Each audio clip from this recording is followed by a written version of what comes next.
हमारा टॉपिक चल रहा है इंग्लैंड में संसदीय संस्थाओं का विकास। उसके अंतर्गत हम लास्ट लेक्चर में गौरवपूर्ण क्रांति के कारण 1688 के कर चुके हैं। आज हम करेंगे क्रांति का महत्व और परिणाम।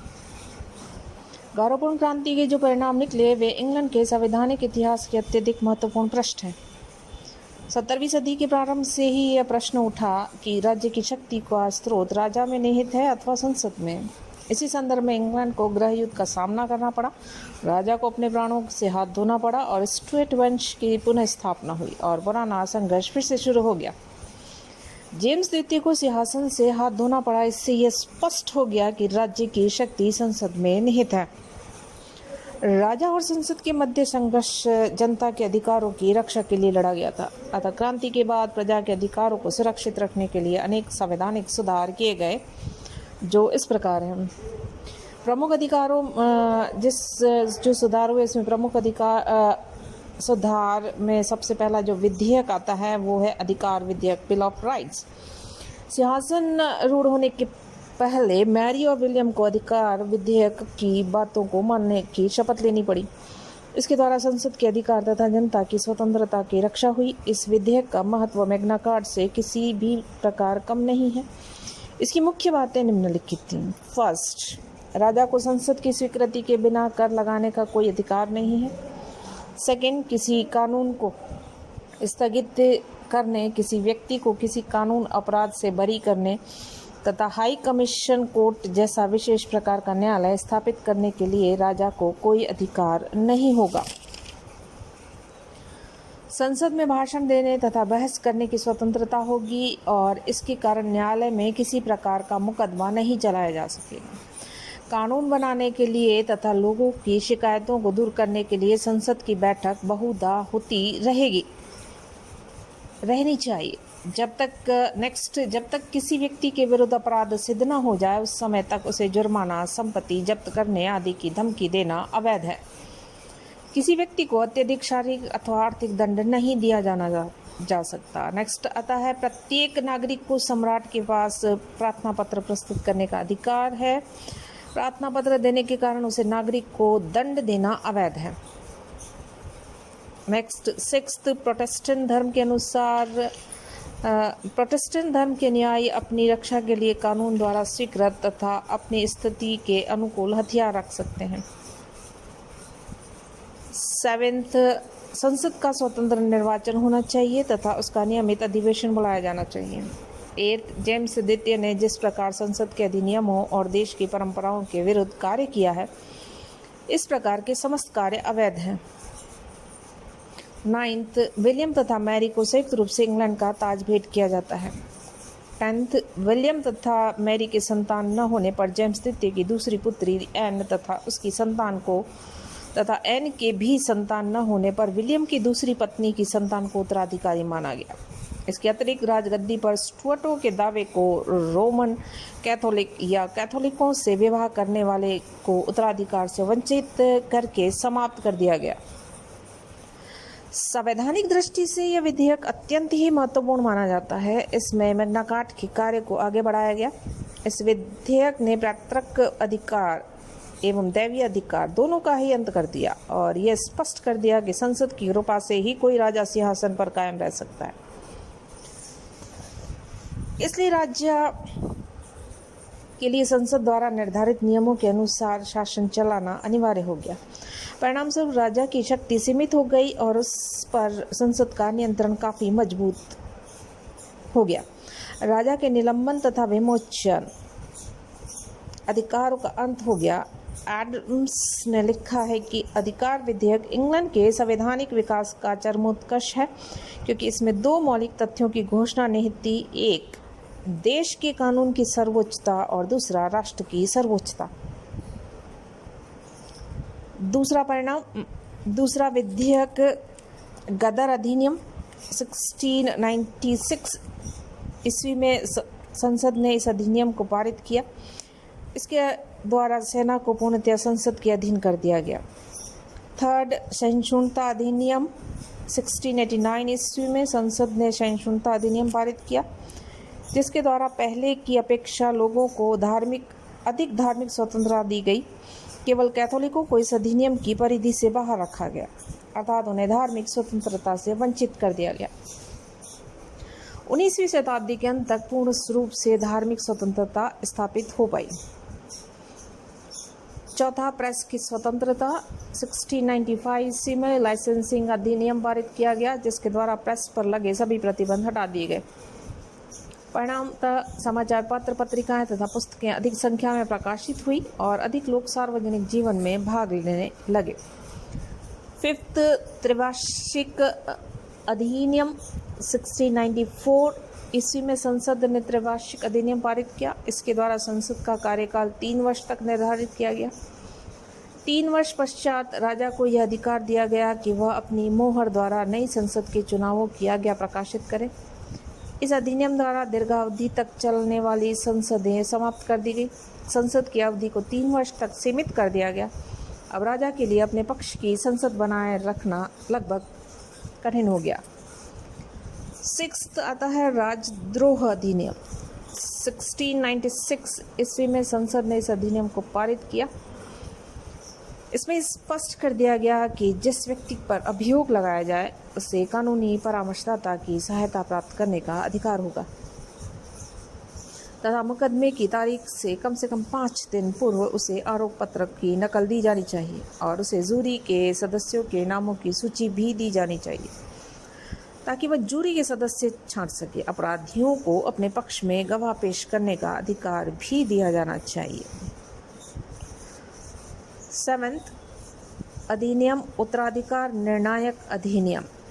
एक्ट ऑफ सेटलमेंट 1701 में पारित अधिनियम। मुख्य उद्देश्य इंग्लैंड के सिंहासन के उत्तराधिकार का निर्णय करना।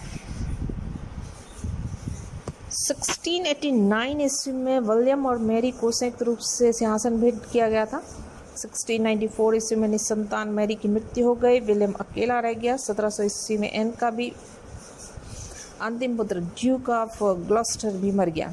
एन के बाद इंग्लैंड के सिंहासन पर कोई उत्तराधिकारी नहीं रहता था क्योंकि विलियम बूढ़ा हो चुका था और यदि वह शादी कर भी लेता तो संतान होने की संभावना कम थी।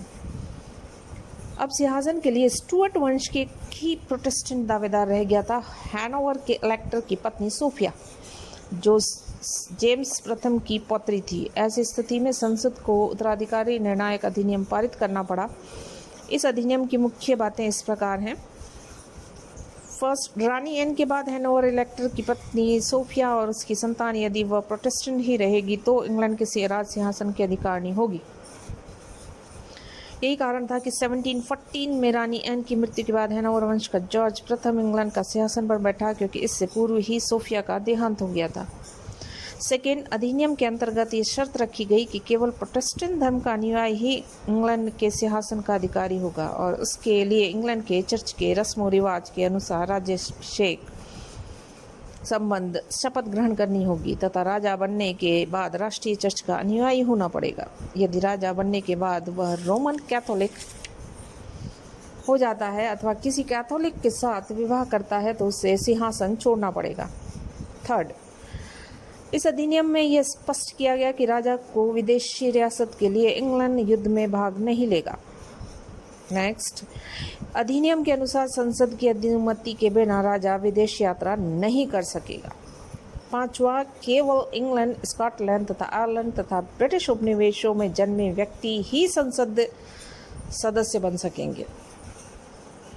सिक्स्थ, राज्य की न्याय व्यवस्था में राजा के हस्तक्षेप को रोकने के लिए यह कहा गया कि राजा किसी जज को जब तक वह सचेत चरित्र है पदमुक्त नहीं करेगा। कोई न्यायाधीश अपने पद से तभी हटाया जा सकेगा यदि संसद के दोनों सदन उसे पदच्युत करने के प्रस्ताव को अलग अलग पास करके संयुक्त रूप से राजा के सम्मुख प्रस्तुत करें। सेवंथ, कॉमन सभा जिस व्यक्ति पर महाभियोग लगा चुकी हो उसे राजा क्षमा प्रदान नहीं कर सकता। इस धारा से यह स्पष्ट हो गया कि राजा के हस्तक्षेप से अपराधी को दंड से मुक्त नहीं किया जा सकता। एट्थ, इस अधिनियम में यह भी कहा गया कि राजा के अधीन नौकरी करने वाले और पेंशन पाने वाले कोई भी व्यक्ति कॉमन सभा का सदस्य नहीं बन सकता। इस धारा का मूल उद्देश्य संसद पर राजा के अनुचित प्रभाव को समाप्त करना था। किंतु इसे एक क्रियात्मक रूप देने का अर्थ यह था कि इंग्लैंड में मंत्रिमंडल पद्धति, जो अभी अपनी बाल्यावस्था में थी, का अंत करना, क्योंकि मंत्रिमंडल के सदस्य राजा के अधीन वेतन पाने वाले कर्मचारी होने के कारण कॉमन सभा के सदस्य नहीं हो सकते थे। ऐसी स्थिति में मंत्रिमंडल के उत्तरदायित्व के सिद्धांत का विकास होना असंभव था। अतः 1707 ईस्वी में फ्लैश एक्ट द्वारा यह निश्चित किया गया कि अक्टूबर 1705 के बाद सरकारी पदों से निकाले गए और विशेष रूप से बताए गए सरकारी पदों पर नियुक्त हुआ कोई भी व्यक्ति कॉमन का सदस्य बन सकता है। एडम्स के अनुसार इस अधिनियम से इस बात की पुष्टि हो गई कि इंग्लैंड का सिंहासन दैवीय अधिकार से प्राप्त नहीं किया जा सकता, अपितु इसके लिए संसद की अनुमति आवश्यक है। इसके द्वारा सिंहासन के अनेक दावेदार को पृथक रखा गया। इसमें संदेह नहीं कि इस अधिनियम को पास करने वाली संसद को बुलाने का मुख्य उद्देश्य सिंहासन के उत्तराधिकार का निर्णय करना था, परंतु कॉमन सदन ने इस अवसर का लाभ उठाते हुए राजा की शक्तियों पर कुछ प्रतिबंध लगाकर राजतंत्र पर संसद को प्रधानता को और भी अधिक मजबूत बना दिया। संसद की सर्वोच्चता स्थापित होना। नेक्स्ट परिणाम देखते हैं। संसद की सर्वोच्चता स्थापित होना। गौरवपूर्ण क्रांति के उपरांत इंग्लैंड में जिस संसदीय प्रजातंत्र का प्रादुर्भाव हुआ वह क्रमशः 20वीं सदी में पूर्णता को प्राप्त हुए। मैकाले के अनुसार ये क्रांति इसलिए अंतिम क्रांति है क्योंकि इसके पश्चात निरंकुश राजतंत्र रहा ही नहीं, इसलिए भविष्य में किसी और क्रांति की आवश्यकता ही नहीं हुई। मैकाले ने यह भी कहा कि क्रांति के फलस्वरूप संवैधानिक भ्रांति समाप्त हो गई और स्वतंत्रता तथा वैयक्तिक अधिकारों की प्रतिष्ठा स्थापित हुई। संसद अत्यंत शक्तिशाली व्यवहारिकता में प्रदान हो गई और सम्राट अब भी कार्यकारिणी का अध्यक्ष था, किंतु अब उसके अधिकारों और कर्तव्यों का स्रोत दैवीय शक्ति न होकर संसद हो गया। मैटलैंड के अनुसार संवैधानिक प्रक्रिया में शक्तिशाली और निर्णायक प्रेरणा का कार्य किया जिसमें संप्रभुता का हस्तांतरण संभव हुआ। गौरवपूर्ण क्रांति के बाद संसद ने न केवल उत्तराधिकार और चर्च पर ही अपना नियंत्रण स्थापित किया, अपितु सेना और वित्त पर भी प्रभुत्व कायम कर लिया। संसद के अधिकार तथा वार्षिक अधिवेशन सुरक्षित हो गया। त्रैवार्षिक अधिनियम के अनुसार संसद का कार्यकाल निश्चित कर दिया गया ताकि कोई भी राजा अपने अनुकूल संसद के लंबे समय तक कायम न रख सके। राजा को अब संसद के निर्वाचन में भी हस्तक्षेप करने का अधिकार न रहा। संसद सदस्यों का वाद विवाद की स्वतंत्रता प्राप्त हो गई। क्रांति की एक अन्य महत्वपूर्ण बात यह थी कि संसद के दोनों राजनीतिक दल टोरी और विंग अपने आपसी मतभेद बुलाकर राजा के विरुद्ध संगठित हुए और दोनों के सहयोग से ही संसद की प्रधानता स्थापित करने में कामयाब हो गए। किंतु इस सब बातों का अर्थ ये नहीं है कि राजा बिल्कुल ही शक्तिहीन हो गया। राजा अभी भी प्रशासन का अध्यक्ष था। विदेश नीति के मामलों में राजा के परमाधिकार को कोई चुनौती नहीं दे सकता। 1692 to 1693 के बीच विलियम ने 5 बार निषेधाधिकार प्राप्त का प्रयोग किया, जबकि चार्ल्स ने ऐसा केवल 2 बार किया। जेम्स द्वितीय ने तो एक भी बार नहीं। राजा के पास कार्यकारिणी शक्ति थी और संसद के पास इसे नियंत्रित करने के लिए केवल महाभियोग का शस्त्र, किंतु दैनिक कार्यों में इस शस्त्र का प्रयोग संभव न था। प्रीवी काउंसिल के सदस्यों को मनोनीत करने में राजा को स्वतंत्र रखा गया। वह मंत्रियों के परामर्श को मानने के लिए बाध्य नहीं था। विलियम की प्रथम संसद में यद्यपि विंग दल का बहुमत था, किंतु राजा ने सरकारी पदों पर दोनों दलों के लोगों को नियुक्त किया। फिर भी इतना स्पष्ट है कि गौरवपूर्ण क्रांति के बाद संसद की जो सर्वोच्चता कायम हुई उसे चुनौती देने का साहस आने वाले समय में किसी भी राजा ने नहीं किया। नेक्स्ट देखिए, मंत्रिमंडल प्रणाली का विकास। गौरवपूर्ण क्रांति के बाद कार्यकारिणी के 2 भाग व्यवस्थित हुए, एक तो औपचारिक और दूसरा वास्तविक। कार्यकारिणी की औपचारिक शक्ति जो राजा के पास ही रही और वही मंत्रिमंडल की बैठकों की अध्यक्षता करता था, लेकिन राजा के नाम पर मंत्रिमंडल ने शासन का वास्तविक उत्तरदायित्व ग्रहण कर लिया और इस समय तक संसद में विंग और टोरी 2 दल स्थापित हुए। दोनों की गृह एवं विदेश नीति भिन्न भिन्न। चूंकि विलियम दोनों दलों का नियंत्रण किया गया था अतः वह दोनों के प्रति कृतज्ञ था। इसके अलावा वह अपनी विदेश नीति की सफलता के लिए समूचे राष्ट्र का समर्थन चाहता था, अतः उसने दोनों दलों में से अपने मंत्रियों की नियुक्ति किया, लेकिन इसका परिणाम अच्छा न रहा, मंत्रीगण आपस में ही लड़ने लगे। सदरलैंड की सलाह अनुसार राजा ने एक ही दल से अपने सभी मंत्रियों को नियुक्त करने का निश्चय किया।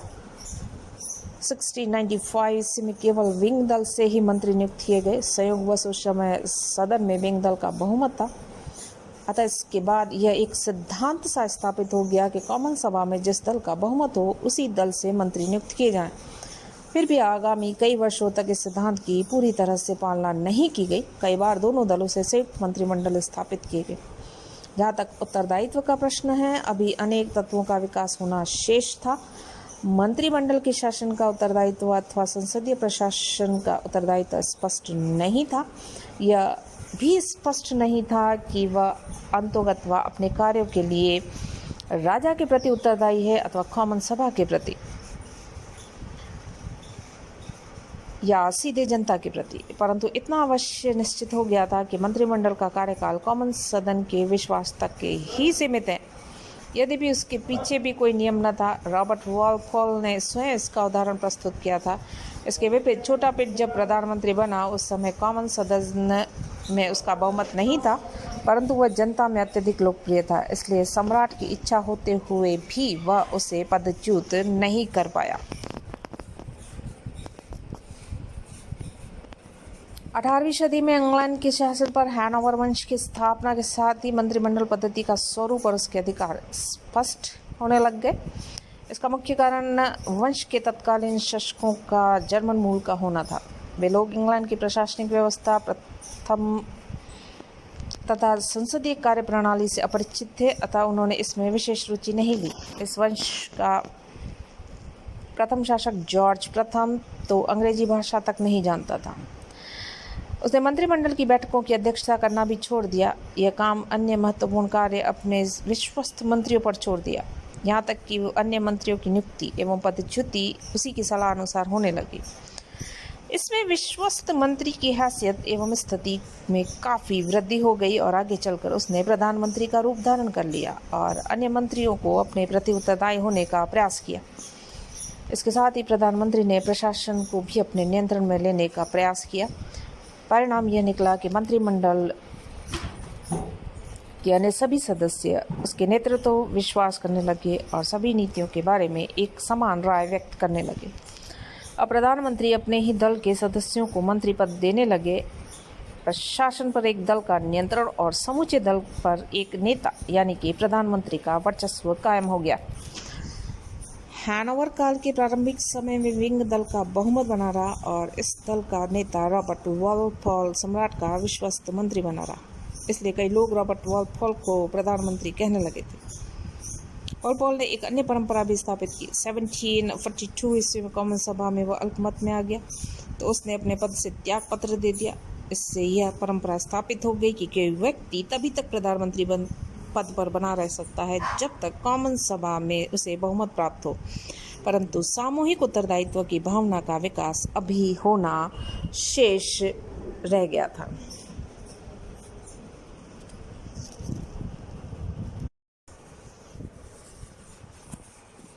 हमारा टॉपिक चल रहा है इंग्लैंड में संसदीय संस्थाओं का विकास। उसके अंतर्गत हम लास्ट लेक्चर में गौरवपूर्ण क्रांति के कारण 1688 के कर चुके हैं। आज हम करेंगे क्रांति का महत्व और परिणाम। गौरवपूर्ण क्रांति के जो परिणाम निकले वे इंग्लैंड के संवैधानिक इतिहास के अत्यधिक महत्वपूर्ण प्रश्न हैं। 17वीं सदी के प्रारंभ से ही यह प्रश्न उठा कि